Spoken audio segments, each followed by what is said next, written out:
오늘 본문은 약간 설명이 필요합니다. 다윗은 이 인구 조사를 하는데 물론 군사력을 조사한 것입니다. 칼을 빼는 자, 전투에 나갈 수 있는 자가 이스라엘, 그러니까 유다 지파를 뺀 11지파에 80만, 유다 지파에는 50만이라는 것이 9개월여에 걸친 조사에 의하여 확인이 됩니다. 그리고 하나님 앞에 가장 큰 벌을 받습니다. 다윗의 생애에 가장 특기할 만한 사건이 있다면 이 마지막 사건입니다. 골리앗을 물리친 사건, 밧세바 사건보다 더 큰 이 마지막 사건.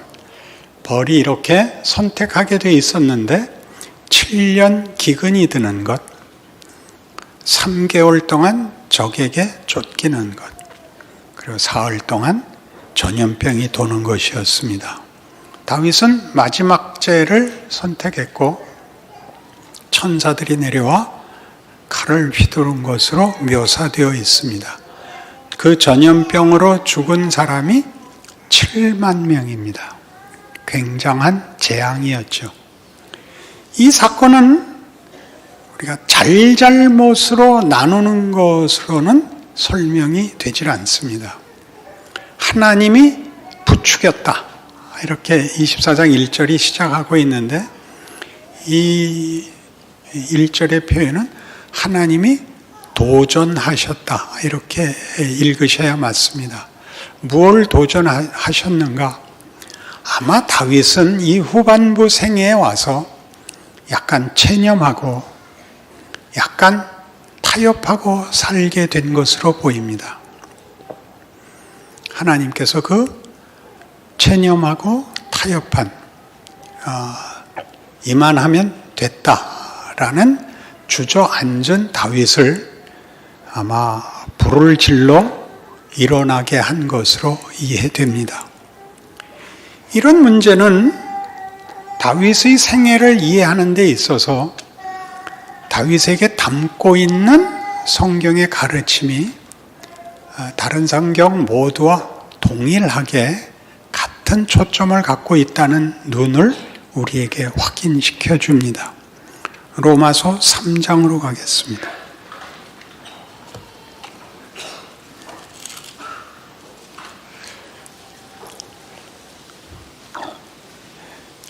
기독교는 복음의 종교고 우리를 구원하시기 위하여 오신 예수와 십자가를 믿는 종교입니다. 구원은 왜 필요한가? 이렇게 물어봐야 됩니다. 구원의 필요를 로마서 3장 23절이 이렇게 선언합니다. 모든 사람이 죄를 범하였음에 하나님의 영광에 이르지 못하더니 그리스도 예수 안에 있는 속량으로 말미암아 하나님의 은혜로 값없이 의롭다 하심을 얻은 자 되었느니라.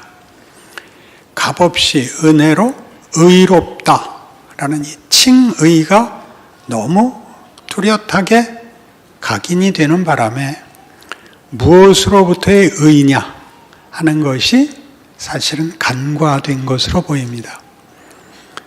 죄인에서 의인으로 라는 말은 하나님이 창조하시고 목적하신 영광에 미흡한 그게 죄인입니다.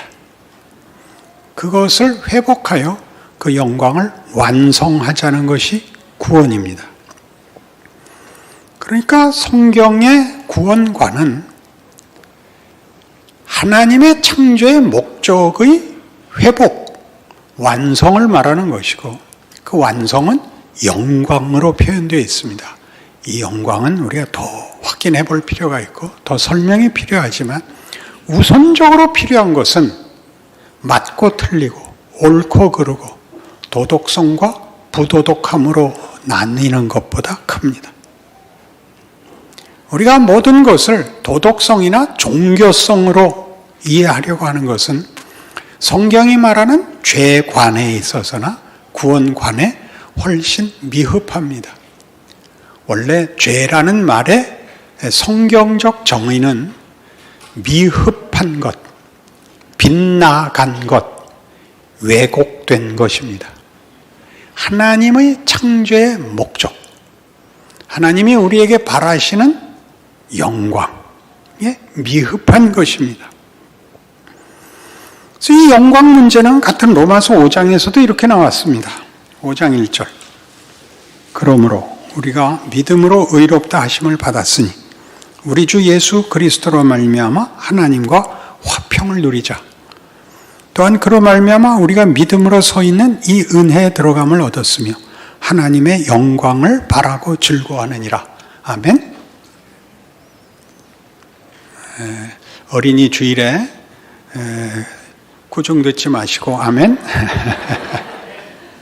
하나님의 영광을 바라고입니다. 그리고 3절에 당장 뭐가 나옵니까?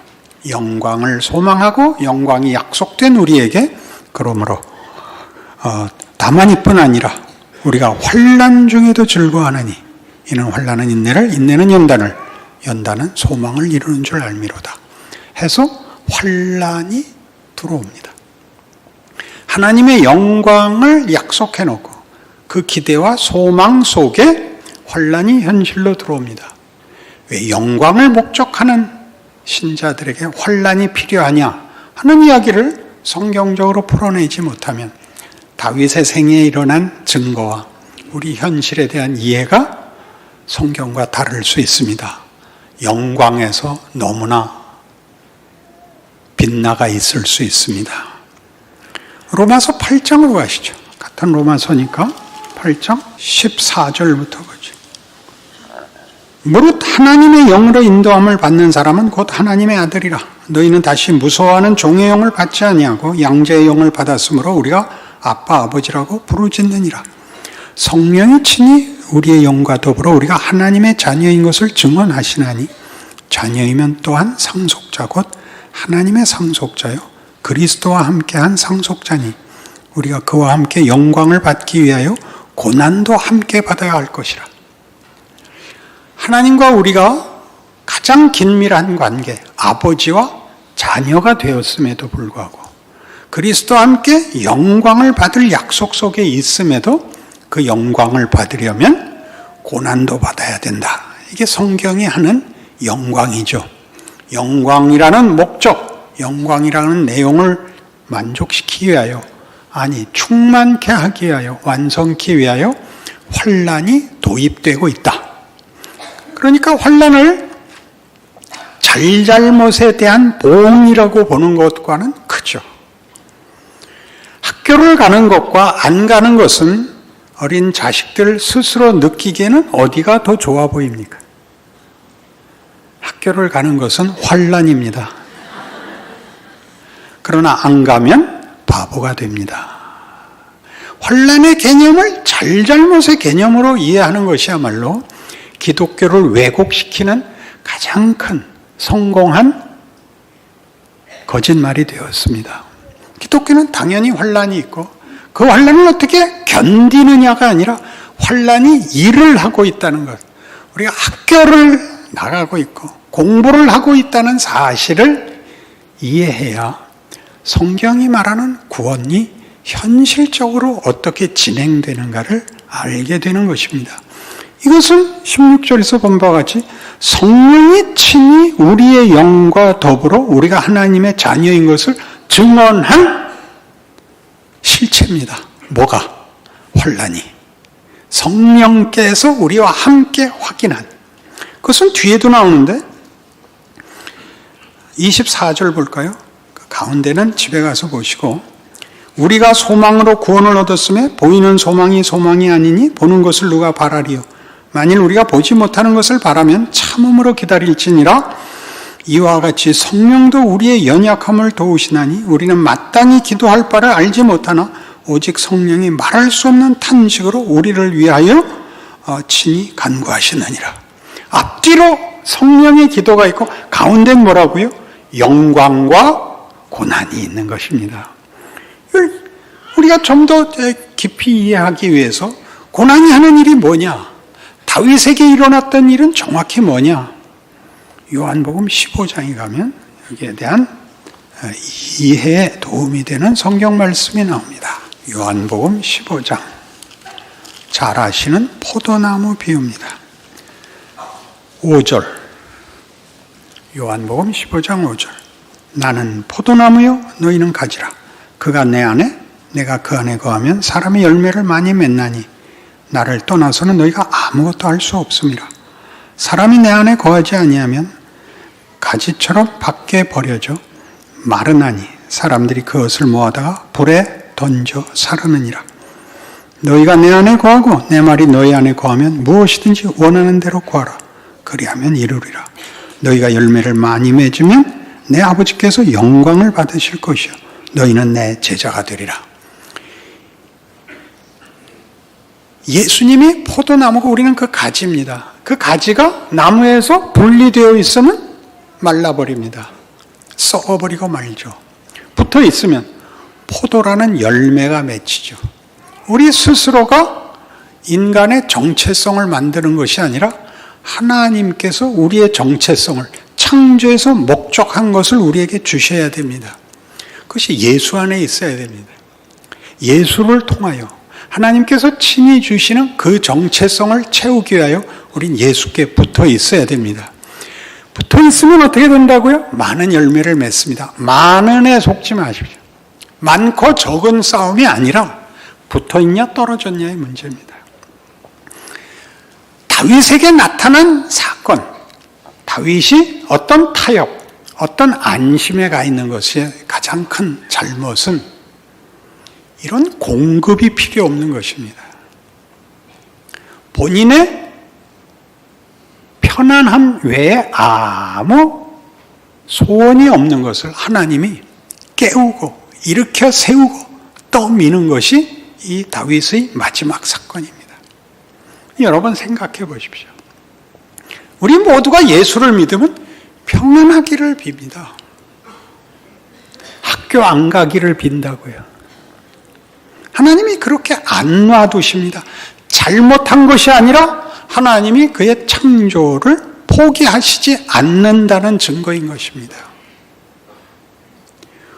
우리가 기대하는 어떤 만족, 그 모든 것이 다 우상입니다. 우리가 가지는 만족. 마틴 루터는 이렇게까지 얘기합니다. 최고의 우상은 안심이다. 안심은 결국 하나님이 원하는 목적지까지 따라가지 않고 이 정도에서 포기하는 것이고, 환난이 도입되는 이유는 하나님이 어떤 날도 개입하시지 않는 날이 없기 때문입니다. 하나님이 힘써 일하시고 있는 것입니다. 학교 가면 과목이 계속 진행되고 숙제가 계속 새로 요구되는 것 아닙니까? 당연히 그래야죠. 그것이 성경이 하고 싶은 이야기인데 우리는 바로 이것, 포도나무 안에 거하는 것과 그렇지 않은 것의 차이를 모릅니다. 우리는 순종, 많은 열매 같은 것들이 종교성 혹은 성실성으로 기독교가 하고 싶은 목적을 대신하고 내용을 대신하는 바람에 하나님 없는 평가, 하나님 없어도 되는 가치에 붙들려서 하나님이 실제로 우리 현실에 일하는 것들의 가치를, 성실함을 못 알아봅니다. 이 말을 좀 더 분명히 하기 위해서 실제적인 예를 듭시다. 빌립보서 3장 121쪽 빌립보서 3장 4절부터 보겠습니다. 그러니 나도 육체를 신뢰할 만하며 만약 누구든지 다른 이가 육체를 신뢰할 것이 있는 줄로 생각하면 나는 더욱 그러하리니 나는 8일 만에 할례를 받고 이스라엘 족속이요 베냐민 지파요 히브리인 중에 히브리인이요 율법으로는 바리새인이요 열심으로는 교회를 박해하고 율법의 의로는 흠이 없는 자라. 그러나 무엇이든지 내게 유익하던 것을 내가 그리스도를 위하여 다 해로 여길 뿐더러 또한 모든 것을 해로 여김은 내 주 그리스도 예수를 아는 지식이 가장 고상하기 때문이라. 내가 그를 위하여 모든 것을 잃어버리고 배설물로 여김은 그리스도를 얻고 그 안에서 발견되려 함이니 내가 가진 의는 율법에서 난 것이 아니요 오직 그리스도를 믿음으로 말미암은 것이니 곧 믿음으로 하나님께로부터 나는 이라. 예수를 믿는다. 하는 것의 가장 뚜렷한 구별, 우리 기독교적 용어로 거룩입니다. 그것이 거룩은 종교성과 도덕성의 지극함이 아니라 다른 것, 특별한 것입니다. 세상은 보통이고 우리는 특별한 정도가 아니라 세상엔 없고 하나님만이 하실 수 있는 것, 이렇게 구별하는 것이 거룩입니다. 우리에게 거룩한 것, 사도 바울의 생애에 나타난 것. 사도 바울의 생애는 다메섹 도상에서 예수를 만나는 것으로 전반기와 후반기가 뚜렷하게 구별됩니다. 전반기는 후반기와 전혀 연속성이 없습니다. 그럼에도 이 생애가 주는 가장 큰 유익은 뭐죠? 사도 바울의 사역과 사도 바울이 전한 것은 사람이 만들어낸 것이 아니라 하늘로부터 하나님이 주신 것, 하나님이 하신 일이다. 이것이 뚜렷하게 구별되는 것이 다메섹입니다. 그가 하는 빌립보서 3장에서의 자기 생애와 자기의 기독교 복음에 대한 이해가 뭡니까? 다메섹 도상에 있을 때, 다메섹으로 갈 때 나는 그때도 진심이었고 열심이었고 세상적인 것으로는 가장 뛰어난 자였다.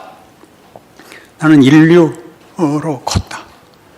학력에서나 경력에서나 진심에 있어서나 종교, 사회 어떤 분야에서도 나는 가장 탁월한 사람이었다. 근데 그걸 뭘로 여긴다고요? 배설물로 여긴다.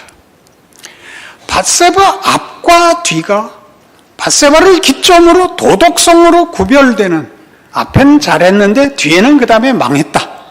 이렇게 되지 않고 다윗의 도덕성을 허물어 버림으로써 하나님이 하려고 하는 것은 도덕적 업적을 쌓아서 가지는 어떤 지위가 아니다. 도덕성으로 만들 수 있는 것이 아니다. 라고 다윗을 찢어 놓음으로써 다윗을 도덕성과 종교성에서 영웅으로 만들지 마라 라고 강력히 시사하는 것이죠.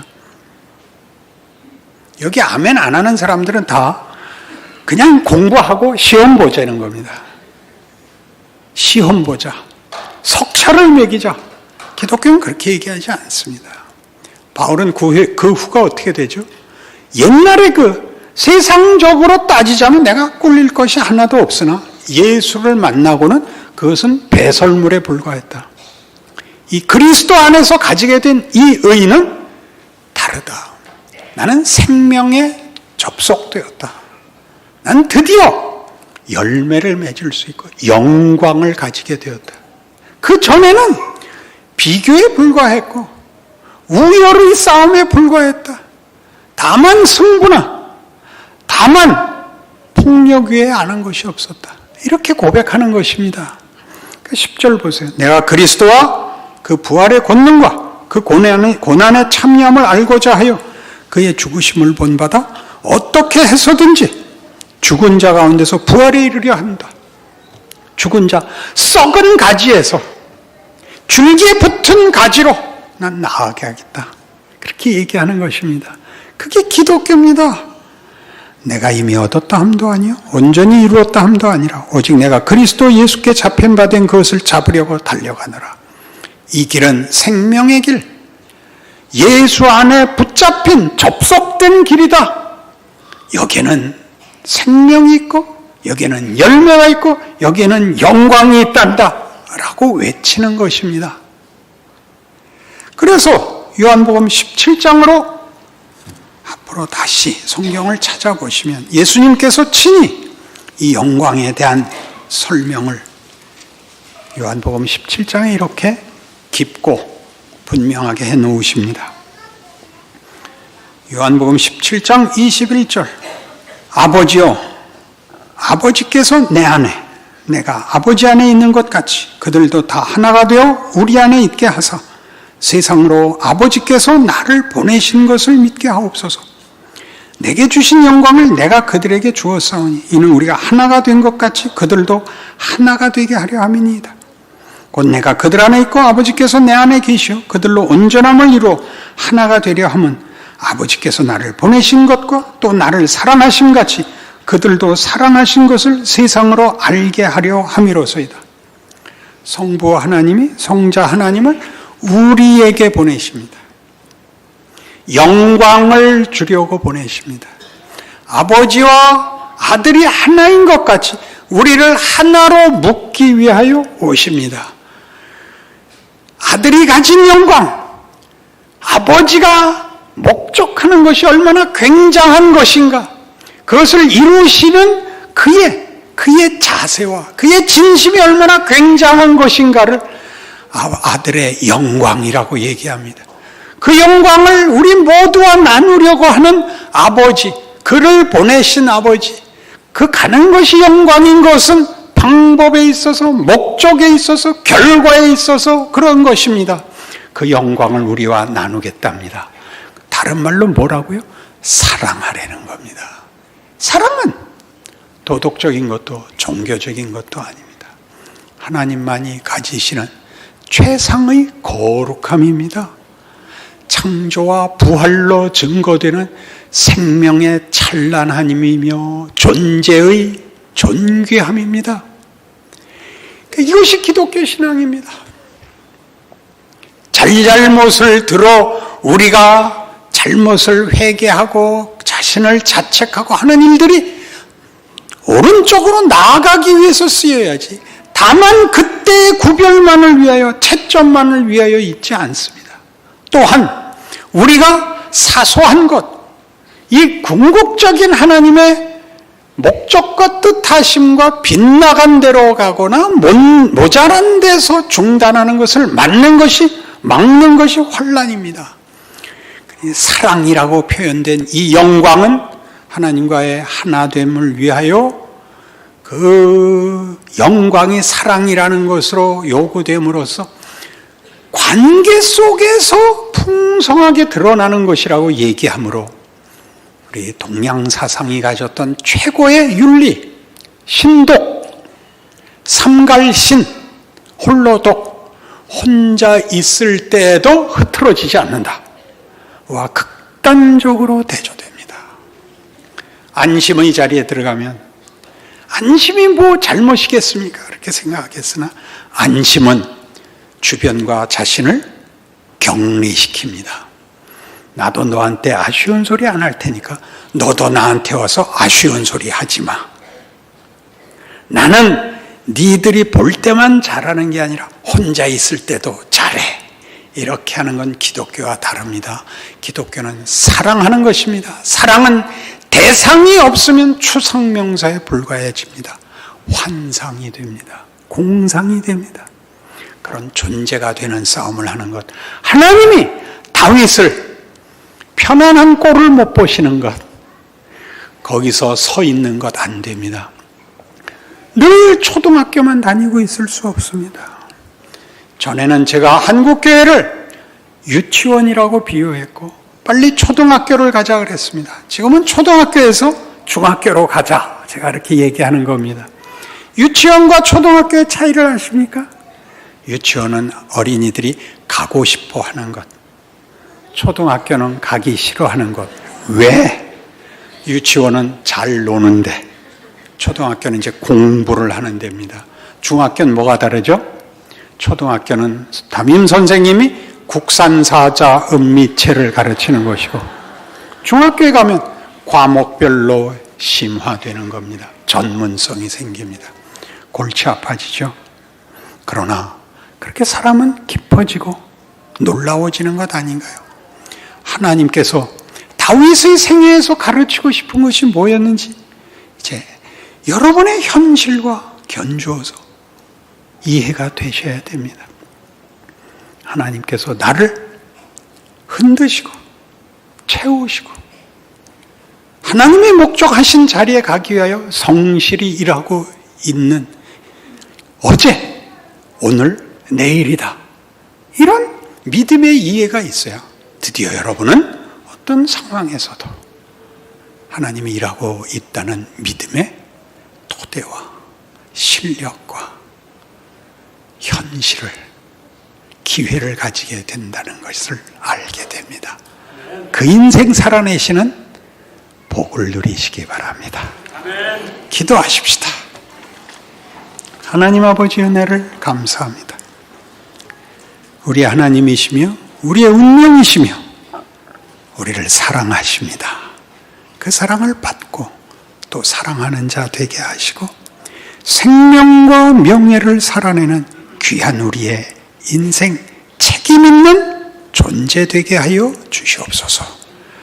지금은 우리 주 예수 그리스도의 은혜와 하나님 아버지의 극진하신 사랑과 성령님의 교통하심이 주의 사랑을 마음 깊이 확인하고 사랑하며 살겠노라 약속하고 돌아가는 심령들 위해 영원토록 함께 있을지어다.